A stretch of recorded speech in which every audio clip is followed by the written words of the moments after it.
शेतकरी मित्रांनो, मी जो हात केला इकडून इकडं औषध मारायचं राहिले काय. आता आमची मॅडम तिकडनं मंडळी तिकडनं औषध मारलेलं आहे आणि इथून इकडं औषध मारलं आहे. तर हे मी इन इन इन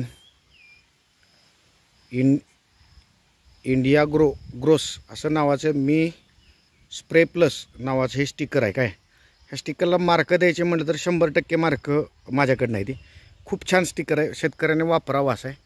डोळ्यानं पाहू शकता असं तुम्ही. ह्या बाजूला बघा पूर्ण पाणी म्हणजे स्टिकरच्यामुळं पूर्ण पाणी पानावरती पसरले आणि एका बाजूला बघा हे कोरडं दिसते. असा रिझल्ट की आला तर आपल्याला स्टिकर वापरायला काहीच अडचण नाही. ओके, घामाघूम झाली पावसाळ्यात सगळं. गुडघा एवढं माऊली पाणी होतं याच्यात. खूप हे बघा पाणी, अजून पाणी आहे याच्यात. आता गड्डे पडायला पण सुरुवात झालेली आहे माऊली. बाग तशी म्हणा गेलं तर 70, 80, 90% पावसाळ्यात इतक्या पावसात पण चांगले आलेले आहे. म्हणून शुभ्र पांढरा गड्डा आहे फ्लावरचा. ओके, धन्यवाद.